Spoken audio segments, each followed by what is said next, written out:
gouvernement du Niger a entrepris plusieurs réformes visant à accélérer la transition numérique et permettre à la population de tirer pleinement parti des opportunités de développement offertes. À cet égard, il a créé l'Agence nationale de la société de l'information ANSI pour susciter l'innovation chez les jeunes Nigériens et les canaliser vers la réalisation efficace des objectifs nationaux de développement.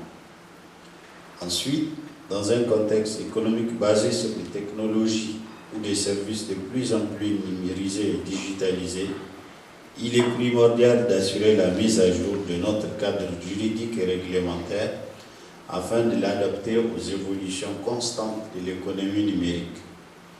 C'est dans ce cadre que le gouvernement a adopté par décret numéro 2018-907 du 28 décembre 2018 la stratégie nationale d'inclusion financière révisée qui intègre les avancées de la réglementation communautaire au sein de l'UEMOA, notamment la révision de la loi sur le système financier décentralisé qui intègre l'exercice de la finance islamique, l'adoption de la loi numéro 2017-05 du 10 août 2017 relative au crédit bas et la loi portant création des sociétés de capital fixe. La numérisation des paiements de l'État s'inscrit dans cette dynamique d'utilisation des services numériques pour la modernisation de la gestion des services publics et de l'État plus généralement. Ce partenariat qui vise à soutenir, entre autres, le développement de solutions d'une finance digitale favorisant l'inclusion et l'accélération de la reprise économique cadre parfaitement avec la vision du gouvernement inscrite dans son plan stratégique Niger 2.0. Ce rapport montre que le Niger fait encore face à de nombreuses difficultés pour tirer pleinement profit de son potentiel, qui offre du potentiel numérique offert pour son développement. Il convient de souligner au nombre de ces difficultés les infrastructures de TIC et de services, les solutions de paiement et en particulier électroniques, le cadre juridique et réglementaire, accès aux services énergétiques.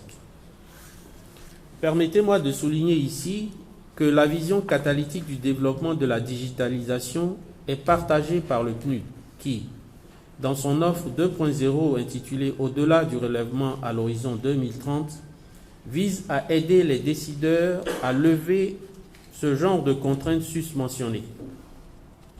Cette vision peut et doit aider à faire des choix justifiés et gérer toute la complexité et l'incertitude inhérentes aux 4 domaines principaux que sont notamment la gouvernance, la protection sociale, l'économie verte et la transformation digitale. Ce programme contribue directement à la stratégie nationale de finances inclusives 2019-2023. En effet, sur les continents, on estime que 80% d'adultes n'ont pas accès aux services bancaires classiques. En moyenne, seule une famille africaine sur 5 détient un compte courant dans une institution bancaire. Dans ce contexte, bon nombre de personnes n'ont pas accès aux services bancaires dits traditionnels. Parallèlement, on constate que la téléphonie continue de faire des émules sur le continent avec un marché plus que dynamique et en perpétuelle mutation.